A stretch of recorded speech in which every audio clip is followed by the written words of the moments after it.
Bonjour, aujourd'hui je suis au Concept Shop Zwilling et je vais vous expliquer comment réaliser très facilement un bento.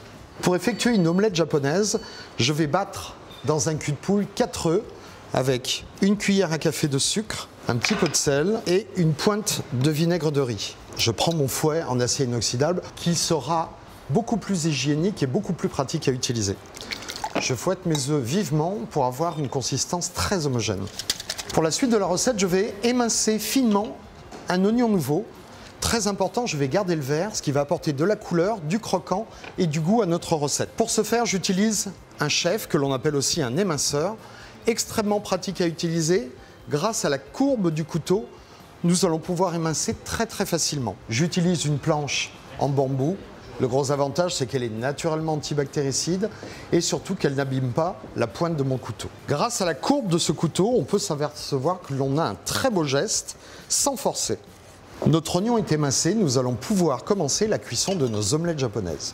Pour la cuisson de mes omelettes japonaises, j'utilise une poêle Ballarini. Le très gros avantage de cette poêle, c'est qu'elle a un revêtement minéral qui est garanti 10 ans et qui va nous permettre une cuisson très homogène et parfaite. On va mettre un petit peu de notre préparation.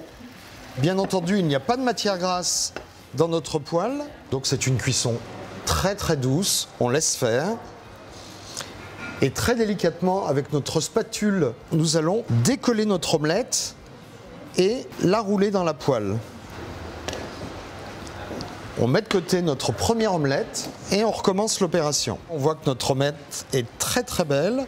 Elle commence à se détacher légèrement et là on va pouvoir placer la première sur notre omelette. On commence à replier, on enlève ça délicatement, on va réitérer et là on va venir placer nos oignons. Ça commence à se décoller délicatement avec notre spatule, d'où l'intérêt d'avoir une spatule en silicone qui permet de décoller parfaitement notre omelette. On replace notre omelette dessus et on va venir replier notre omelette. Notre omelette est cuite, nous allons pouvoir la détailler en petits tronçons que l'on dépose délicatement dans notre assiette. Un petit peu de vert de nos oignons frais, une petite pointe de fleur de sel. Nous allons maintenant cuire notre riz blanc grâce à la cocotte à riz Gohan. Le gros avantage de cette cocotte en fonte de chez Staub, avec son triple émaillage intérieur et extérieur, c'est que nous allons avoir une cuisson très homogène. Dans le couvercle, nous avons ces petits picots qui vont permettre de récupérer toute la condensation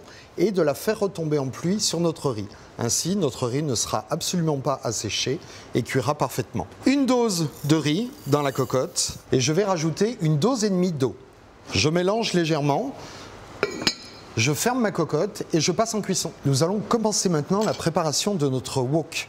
Wok de légumes et de volaille. Pour émincer mes légumes, je vais utiliser un couteau Miyabi, un Santoku. Couteau absolument exceptionnel qui, grâce à ses 101 couches, a une résistance absolument impressionnante.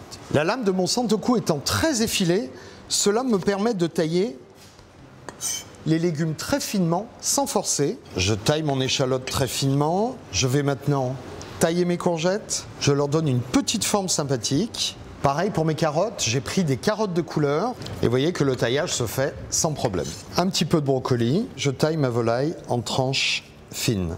Nous allons pouvoir commencer la cuisson de notre wok.